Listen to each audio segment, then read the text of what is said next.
Hello, world. I do not currently know the date because I don't know when I'll be able to upload this particular video, but I think the bump stock ban that Donald Trump initiated was only 2 days ago, maybe one day ago, depending on your time zones. But I just wanted to let you all know that for legal reasons, I'm currently within the 90-day grace period of any legal nonsense, and this is all demonstrative, not actual practice or anything like that. So in case there's future legal nonsense, hush. I don't usually like talking about politics, especially on my YouTube channel, but this one concerns me. I'm going to talk today about the bump stock ban and red flag laws in general, and basically just our culture ruled completely by fear. So, a bump stock, for those of you who don't know, is basically just a range toy that lets you pull the trigger really fast. And it does that by using the recoil of the gun to reset your body. You're basically replacing the mechanical parts in a gun with your own body. And believe me, you feel the impact. Now, everyone thinks that because everyone who supported something like a bump stock ban thought that when you illegalize the bump stocks, they'd be banned. Well, real quick, I just wanted to show you absolutely that they cannot ever be banned by something so silly. Don't worry, this is unloaded.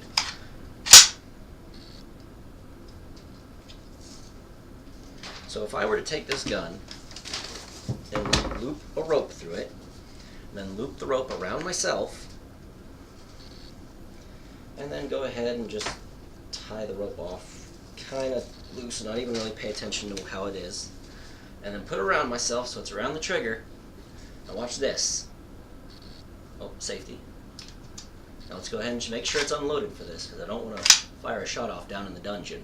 A lot of stone could ricochet. Look at that. Right there I have a bump stock. A piece of rope around the trigger, and I pushed, and the recoil would have reset my hand in the trigger, and bam. So, what have we lost in the pointless bump stock ban? Well, a lot of Americans are out a lot of money because of it, because they had to turn in their bump stocks. We don't trust the government quite as much anymore because they took our property, and it was just a pointless endeavor, completely pointless. And Donald Trump, this is really going to hurt your campaign. It doesn't really matter in my eyes because I didn't vote last election. There was too much violence and whatnot, too much hassle for me to support any political candidate. But right there it is. We've lost a whole lot and gained nothing. Every single mass shooter in the future can obtain rope, and it only took me 10 seconds to think of a solution besides a bump stock. This is a semi-automatic weapon. It's semi-auto. It just looks kind of cool. It has a big doofy magazine sticking out at the bottom of it. But right there was a bump stock. And you might be thinking that it won't work for it won't work only for semi-automatic weapons, right? It'd work for this too. This is a revolver. If the trigger gets pulled by that rope and I'm pushing out, and it cycles, it'll bam the gun backwards, which will cause the gun to cycle, which will cause the trigger to reset, and then I can just keep pushing out and fire again. It'll work for a revolver. It's not a mechanical device, it's you. It's your willpower. Saying a bump stock is full auto is like saying I'm an automatic stabber for doing this. It's ridiculous. Sorry, I don't like to get emotional or political on my channel, but it's a stupid law. It's a stupid law. And it needs overturned. Hopefully this video will make a difference. Now let's move into red flag laws, because those are so much worse. So, real quick, I'm going to show a video right here. Disturbing video as deputies yank Ravina Garcia out of her car. She's having a severe diabetic attack and is completely limp. Garcia is thrown on the street face down and handcuffed. Officers think she's drunk. I just was lost. This all started when Garcia crashed into the back of a truck, then couldn't open the door. I just didn't know how to open the door. Finally, a deputy shatters the window. Garcia is pulled out of her car and dropped onto the pavement and glass. In this case, there was no resistance. We are looking at that very seriously. Face in the ground and not moving at all, deputies walk away. Garcia says her blood sugar got so low she could have gone into a coma. What concerns me is... Yeah. So you're wondering why I showed you a video like that of a woman just being flat put on the ground that way. Well, that's how the police respond when drugs are involved. All the training and stuff for how to deal with sick people, all the, hey, people aren't necessarily on drugs, or hey, people are still people even if they are on drugs, all that's gone out the window. And I don't mean to sound like I'm anti-police. I am not at all anti-police. The police do a wonderful job and they are given a very stressful situation. But politicians have demanded brutality of them. They've demanded that drugs be treated differently than any other kind of criminal activity or behavior or anything. And because of that, a woman who's just having a blood sugar episode at the wheel, who needs help, is mistreated. Now, when you take that and you consider a red flag law, which is where you basically kick in a guy's door and you shoot the dog, because whenever you kick in a house's door, you have to shoot the dog, because dogs can be, when you're running in with guns violently, move, move, move, there's no dog that will respond positively to that, or even in a way that can't be perceived as negative. So you're going to shoot the dog, right? Shoot the dog dead, just be done with it. And then you're going to run in and point guns at people who are just waking up or surprised, and you're going to somehow get a positive response from that, or I don't know.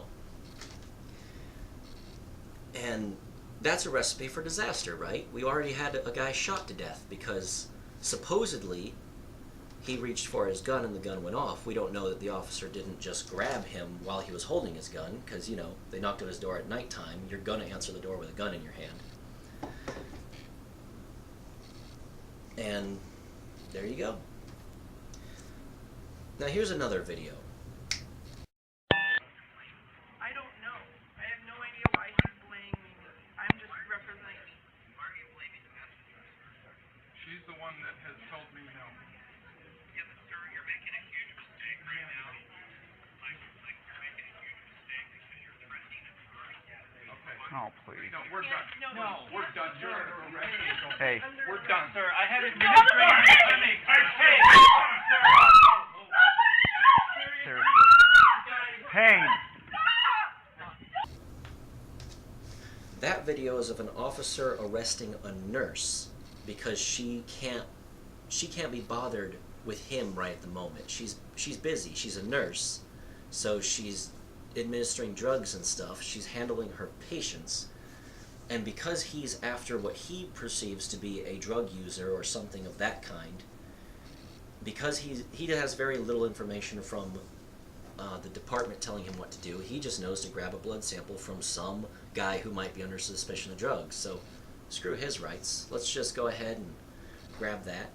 And because someone got in his way, he arrested a nurse. Well, everyone says that was handled and that he got fired and, oh, there's training. The fact that he thought that was okay to begin with, the fact that on day one they didn't say, hey, by the way, these nurses don't have time for your dumbass, tells me that something's wrong. It tells me that the training is lackluster to begin with. It tells me that there's a problem amongst the whole system. And don't say I'm anti-police. I'm not anti-police. The police are fine. All the police I've ever met have been very kind and very understanding of me. I've gotten off on a few tickets that honestly I would have been willing to pay because my dumbass did something wrong. Sorry for saying ass. But anyway, he did that, and he paid for it, sure, but the fact that it happened at all proves that there's a problem. Someone could have died in that situation. Oh, here's a drug. If I give you one of these, you'll live. If I don't give you one of these, you'll die. And if I give you two of these, you'll die still, but worse. Oh, what's that, officer? I'm being arrested? Oh well, hope so no one makes a mistake while I'm off in the pokey. Now, I don't mean to throw the police under the bus here. I'm just saying that in a red flag situation, something like this isn't going to go the way you think it's going to go. It's not going to be just, we'll take the guns, we'll give them their day in court, and everything will be hunky-dory later. Because the presumption of innocence, especially when guns are involved, has kind of gone out the window lately because of the recent attacks and stuff and the political climate of it. Take, for example, this guy who got shot to death because of an air rifle. An officer then orders Shaver to crawl toward him. Shaver complies, but then moves his right hand behind him despite the warning. Officer Philip Mitchell Brailsford fires 5 rounds, killing Shaver. Brailsford was charged with second-degree murder over this January 2016 shooting. In an interview with police, he said he thought Shaver was going for a gun, saying, quote, "He could have easily and quickly drawn a weapon down on us and fired without aiming, and he could have hit us or the citizen that we had just detained." No gun was found on Shaver. Brailsford was acquitted last week, his defenders saying his actions were justified. Pretty much every use of force subject matter expert that reviewed this case absolutely said he acted consistently with his training. On the tape, Shaver is repeatedly ordered to follow officers' instructions. If you make a mistake. That's sad. Now that's a perfect encounter if you're in the military. If that was an enemy citizen in an enemy nation that we're currently at war with, yeah, that's a perfect encounter. I don't want him accidentally getting shot by the dude on the floor. Sure. But that's a U.S. citizen. You're supposed to assume innocence. At no point in time did they ever assume any innocence. At no point in time did they take the risk of going, well, maybe this is just a normal guy. Sure, I want the police officer to be safe, but not at the cost of just killing innocent civilians when they make a mistake. You know, there's no way he could have complied with those orders, not with all that adrenaline in his system, not with his motor skills going to crap. The officer knows the dude is frightened, and there was no attempt to take control of the situation away from this person so that he doesn't get hurt. It was just shoot to kill. Shoot to kill, the same way the military is trained. And, you know, don't get me wrong, I'm not downing the officer. He was trained, he did that. I wouldn't charge him with anything either. I would just say, hey, let's not shoot our own citizens from now on, you know. So, now we have red flag laws, which means anyone, an ex-girlfriend, an abusive husband, a scared family member, an old person, anyone who is even remotely related to you or capable of saying they're related to you or lying, you know, is capable of going to the police and saying, oh, I'm concerned. Can you go to that gun owner's house and, I don't know, just take them away and just make sure he's not hurting himself or others? So the police don't get that full message. They just say, gunmen, go take guns. They go in, shoot the dog, because that's how search warrants work. If the dog is, you know, they're going to shoot the dog. They're going to shoot your dog. Just go with it. Then they take the gun, if they're even able to get the gun, because they got the guy out of the bed, he's tired, he's groggy, he thinks he's being robbed, probably end up shooting him. Then they take the guns. If he survives the shooting, they take him to court later, and no, this is a horrible system. The police need fixed, all right? And it starts with, you know, fixing what broke them, the war on drugs. Go ahead, legalize all drugs, just fix all that crap. Then take your individual drug users and focus on getting them off the drugs. Just ignore the drug dealers. They're going to go on to something else. They always do. Once drugs become legal, they'll get out of that and into something that's illegal. That's what they do. They're businessmen.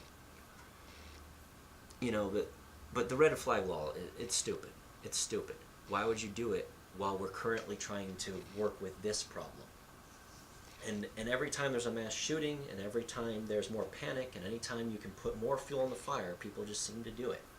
Please stop putting fuel on the fire. And I might be wrong. You know, it's this is just my opinion. It doesn't matter. But I don't know. This was Timber. It was nice having you on. I hope I don't have to talk politics very often, but, you know, something had to be said. I had to feel like I said something.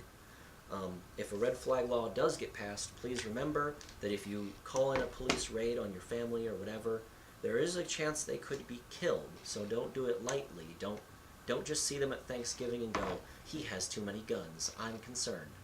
Do it for real concern if it's an available option, and try to look for other options before then, because you could seriously get them killed. It's just like the Let's Play swatting. You could seriously get someone killed doing that. It's not a game. bump stocks still exist. Any of you who think you banned them, it's just called rope now, and any murderer can find rope. In fact, it was a tool specifically for murder for a while. Pretty popular. So, I don't know. Lost a lot, gained nothing. Timber the Wood Pony. And for now, I'll be saying bye-bye.